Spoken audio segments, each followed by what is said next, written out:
ថ្ងៃ7មករាមិនមែនជាថ្ងៃរំដោះទេគឺជាថ្ងៃវាយរំលើងខ្មែរក្រហមចោលដោយសារខ្មែរក្រហមមិនព្រមចូលក្នុងសហព័ន្ធឥណ្ឌូចិនហៅថាមិត្តភាពពិសេសមូលហេតុដែលវាយរំលើងខ្មែរក្រហមគឺពីរធំមូលហេតុមួយគឺខ្មែរក្រហមពេចមិនព្រមចូលក្នុងសហព័ន្ធឥណ្ឌូចិនហើយនឹងមូលហេតុមួយទៀតគឺយួនបានបបួលខ្មែរក្រហមហើយរើរុះបន្ទាត់ប៊ីយេឆ្នាំ1939ដែលគូសចាញ់ពីព្រំដែនខេត្តគៀងយ៉ាងនិងកំពតពីមុននៅក្នុងបង្គោលព្រំដែនលេខ124នៅលើគោកឆ្ពោះមកកាន់កោះត្រល់ហើយជុំវិញកោះត្រល់ដែលទុកចន្លោះប្រមាណ3គីឡូម៉ែត្រហើយបន្តចេញពីកោះត្រល់មកខាងត្បូងការដែលយួនបបួលខ្មែរក្រហមឲ្យរុះរើបន្ទាត់ហ្នឹងយួនមានគោលដៅចង់ច្បាមយកដែនទឹកតាមរយៈជើងគោកកោះទៅលើដែនទឹកនៅមុខបច្ចុប្បន្ននេះនៅមុខក្រុងកែបនិងកំពតដែលអាចឲ្យឱកាសយួនពង្រីកដែនសមុទ្ររបស់ខ្លួនទៅលើឆកកំពង់សោមខ្មែរក្រហមបានទៅសួរចិនថាការរើសរុះបន្ទាត់ប៊ីយេ1939ហ្នឹងទៅរួចទេចិនថាទៅរួចតែវាប៉ះពាល់ដល់ដែនទឹកនៅមុខខេត្តកំពតពីមុនឥឡូវបច្ចុប្បន្នក្រុងកែបនិងកំពតហើយវាប៉ះពាល់ទៅដល់ដែនទឹកទាំងឡាយនិងកោះទាំងឡាយនៅខាងត្បូងជើងខាងលិចកោះត្រល់ពីព្រោះជើងកោះត្រល់មហិមាខ្មែរក្រហមចេះតែកិច្ចមិនព្រមចូលសហព័ន្ធឥណ្ឌូចិនតាមការបញ្ចុះបញ្ចូលរបស់មេបកវៀតណាមលេយុនហើយនឹងព្យាយាមកិច្ចមិនព្រមកែប្រែបន្ទាត់ឆ្នាំ1939ដែលពាត់កោះត្រល់មិនព្រមកែប្រែក៏យួនដាក់ឧស្សាហ៍នវាទដល់យួនដាក់ឧស្សាហ៍នវាទទៅក៏យួនវាយកម្ពុជាឆ្នាំ1977ហើយនៅក្នុងការវាយកម្ពុជាឆ្នាំ1977យួនដាក់ផែនការកំទេចខ្មែរក្រហមចោលដោយចង់បង្ករដ្ឋប្រហារផ្ទៃក្នុងក៏ប៉ុន្តែយួនធ្វើមិនបានជោគជ័យដោយសារខ្មែរក្រហមវាសម្រាប់គ្នាវាខ្លាំងពេកក៏នៅក្នុងខែធ្នូឆ្នាំ1978ការិយាល័យនយោបាយនៃមជ្ឈមបកកុម្មុយនីសវៀតណាមចាត់តាំងកម្មាភិបាលមជ្ឈមបកឈ្មោះលេដុកធរឲ្យរៀបចំនៅផែនការវាយផ្ដាច់ដោយប្រើទ័ពធំដែលចុងក្រោយមកយួនបានប្រើទ័ព180,000នាក់វាយប៉ុលពតខ្មែរក្រហមការរៀបចំវាយនេះមិនមែនរំដោះទេគឺវាយដើម្បីយកទឹកដីតែម្ដងដោយមូលហេតុតាក់ទងនឹងបន្ទាត់ប៊ីយេឆ្នាំ1939ដែលយួនបបួលខ្មែរក្រហមឲ្យរុះរើខ្មែរក្រហមវាមិនហ៊ានពីព្រោះវាខ្លាចយួនប្របាក់យកដែនទឹកនៅមុខកោះនៅមុខក្រុងកែបបច្ចុប្បន្ននិងនៅមុខកំពតដែលបច្ចុប្បន្ននេះយួនយកហើយយួនយកបានមួយភាគហើយពីព្រោះយួនបានជោគជ័យក្នុងការគ្រប់គ្រងខ្សែបន្ទាត់ប៊ីយេហើយដែលយួនបានទទួលនឹងរីឯសហព័ន្ធឥណ្ឌូចិននៅពេលដែលយួនវាយរំលើងខ្មែរក្រហមហើយនៅថ្ងៃទី18ខែកុម្ភៈឆ្នាំ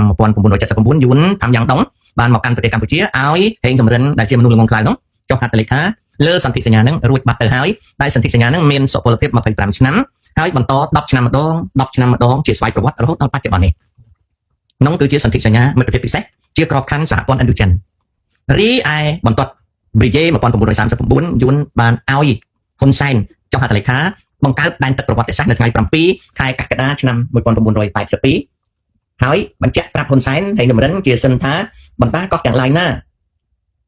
ដែលនៅខាងកើតបន្ទាត់ប៊ីយេឆ្នាំ1939គឺជាកម្មសិទ្ធិរបស់យួនសិទ្ធិជាស្រេច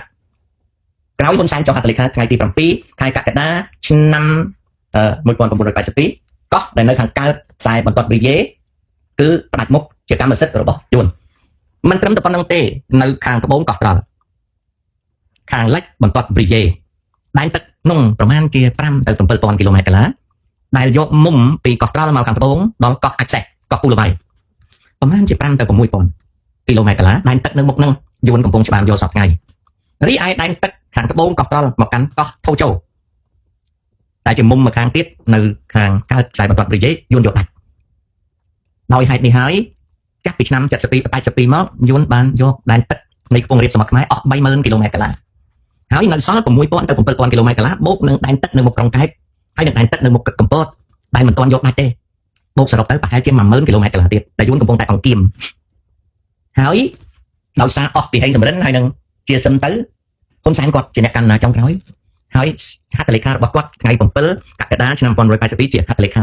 ដែលនៅចងងទើបរដ្ឋាភិបាលដែលដឹកនាំដោយលោកហ៊ុនសែន6អាណត្តិ35ឆ្នាំបាក់អត់ឲ្យនិយាយរឿងសមុទ្រទេកូនខ្មែរគ្រប់រូបដែលកើតចាប់ពី79មក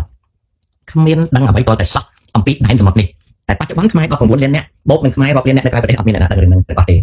អត់មានអ្នកណាដឹងទេអ្នកនយោបាយប្រឆាំងនៅខាងក្រៅជាសំផឹងនយោបាយរបស់ហ៊ុនសែនដោយRMCអីអញ្ចឹងវានិយាយតែតិចទេ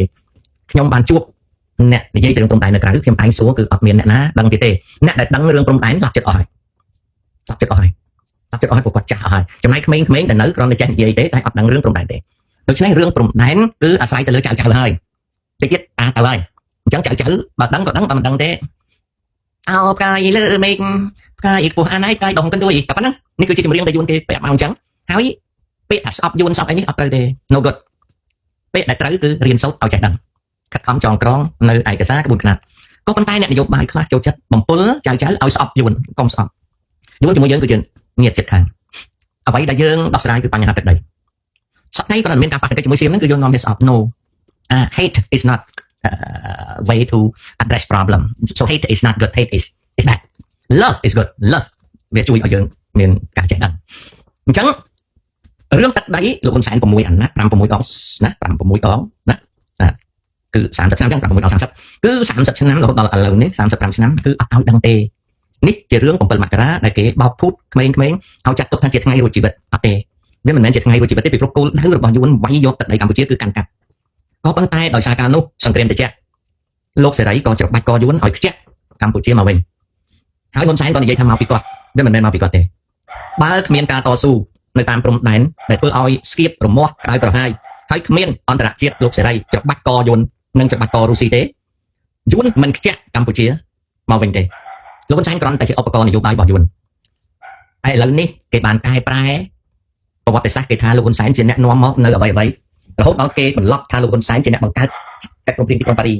កិច្ចព្រមព្រៀងទីក្រុងប៉ារីគឺបង្កើតរួមគ្នាតាមរយៈនៃអាណត្តិសន្និសីទអន្តរជាតិនៅទីក្រុងប៉ារីឆ្នាំ89ក្រេឌិតរបស់លោកហ៊ុនសែនគឺយកឈ្នះសម្ដេចព្រះនរោត្តមសីហនុបានហើយសម្ដេចព្រះនរោត្តមសីហនុបានធ្វើកំហុសដដែលគឺមិនព្រមអនុវត្តនៅនយោបាយស្មោះត្រង់តែអនុវត្តនៅនយោបាយសុំក្រោះលំដែលហៅថាសំផឹងនយោបាយសហស្មន់ដោយសារជានយោបាយសហស្មន់នេះហើយនរោត្តមសីហនុក៏ចាញ់ហ៊ុនសែនហើយខ្មែរយើងក៏ធ្លាក់ចូលទៅក្នុងពិភពមួយដែលគេកំពុងតែបោកភូតរាល់ថ្ងៃហេតុនេះហើយនៅពេលដែលសៀមវាវាយអង្គាមយកទឹកដីកម្ពុជាកូនខ្មែរទាំងអស់អត់ដឹងរឿងទឹកនិងដីទេខ្ញុំបញ្ចប់ភាគនេះហើយនឹងបន្តភាគក្រោយប្រហែលជា3នាទីទៀតចំណែកឯ Facebook ខ្ញុំនឹងចូលវិញតែចូលពាក់កណ្ដាលពីព្រោះអញ្ចេះ Facebook ខ្ញុំអត់អាចបាត់ចូលមួយភ្លាមបានទេប្រព័ន្ធ Facebook គាត់មិនអនុញ្ញាតឲ្យយូរអញ្ចឹងណាអញ្ចឹងនៅពេលដែលខ្ញុំបិទ3នាទីខ្ញុំបើក YouTube វិញបានតែខាង Facebook បើបានទេខ្ញុំទុកមកសន្ទុះបានខ្ញុំចូល Facebook អញ្ចឹងអ្នកណាដែលចាំមើលនៅ Facebook បានពាក់កណ្ដាលនេះគឺជាការលំបាករបស់ខ្ញុំបើ Facebook គេឲ្យខ្ញុំបើកថ្ងៃតាមចិត្តខ្ញុំធ្វើឲ្យស្ដាប់ហូហែតែប៉ៃលត់ប្រិមិត្តកូនចៅជាទីរាប់អាន show របស់ James Sock កុំជឿគាត់មនុស្ស James Sock នេះគាត់និយាយទៅកុំឲ្យជឿគាត់ហើយកុំឲ្យជឿអ្នកណាទាំងអស់វាទាល់តែកូនចៅយកព័ត៌មានហ្នឹងទៅសិក្សាសិនអ្វីដែល James Sock យកមកនិយាយមាន3យ៉ាងមួយជាវោហារសាស្ត្រមួយជាកំប្លុកកំ pl ែងហើយមួយទៀតគឺជាប្រវត្តិសាស្ត្រ James Sock ធ្វើបានតែប៉ុណ្្នឹងទេចំណែកឯកូនចៅដែលខឹងដែលមកជេរតាជេរខ្ញុំសម្រាប់ចិត្តថាអត់តពីព្រោះពេលវេលាខ្ញុំកើតមហារីកខ្ញុំចិត្តងាប់ហើយដូច្នេះហើយខ្ញុំគ្មានពេលទៅឆ្លោះជាមួយនឹងពួកចៅឯងទេបើចៅឯងមិនចង់ចេះចង់ដឹងចៅឯងមិនចង់គិតពីរឿងអនាគតចៅឯងពេលខ្ញុំងាប់បាត់អត់មានខ្មែរណាមកនិយាយឲ្យស្ដាប់ទេពីព្រោះខ្មែរចាស់ឈឺអស់ហើយណាហើយខ្ញុំខំប្រឹងនិយាយនេះក៏អង្វរលោកហ៊ុនសែនដែរគឺអង្វរគាត់ឲ្យដាក់ចប់នៅការធ្វើបាបខ្មែរអង្វរគាត់ឲ្យលើកតម្កើងនីតិរដ្ឋអង្វរគាត់ឲ្យគ្រប់គ្រងកាត់បន្ថយអំពើពុករលួយអង្វរគាត់កុំឲ្យកាន់ជើងពួកធ្វើខុសនិងរំលោភលើសិទ្ធិសេរីភាពរបស់ប្រជាជនស្លូតត្រង់នៅស្រុកខ្មែរនិងនៅក្រៅប្រទេសអង្វរគាត់ឲ្យឈប់ប្រើសហស្ម័ននយោបាយជាមួយសំរងស៊ីដែលកំពុងតែបោកភូតខ្មែរតាមរយៈ$23ឯឆ្កាច់អង្វរលោកហ៊ុនសែនកុំឲ្យបញ្ជូនមុខដោយកំសុកសុនតារាលោកបន្ទៃអីឬក៏អ្នកដតីមកធ្វើការតាមវិទ្យុអាស៊ីសេរីហើយនឹង VOA ដើម្បីនឹងបំពុលខ្មែរឲ្យឆ្លោះគ្នាខ្ញុំគ្មានអធិពលអ្វីក្រៅពីអង្វរគាត់ទេហើយសូមឲ្យគាត់មេត្តាអត់ទោសឲ្យខ្ញុំផងលើលុះខ្វះខាតខ្ញុំគ្មានចេតនាទេខ្ញុំចង់ប៉ុន្តែប្រវត្តិសាស្ត្រគេមិនអាចគេចបានពីការពិតទេអាហ្នឹងអញ្ចឹង YouTube ជួបគ្នា3នាទីទៀតFacebook ជួបគ្នាមួយរយៈក្រោយទៀតជម្រាបលា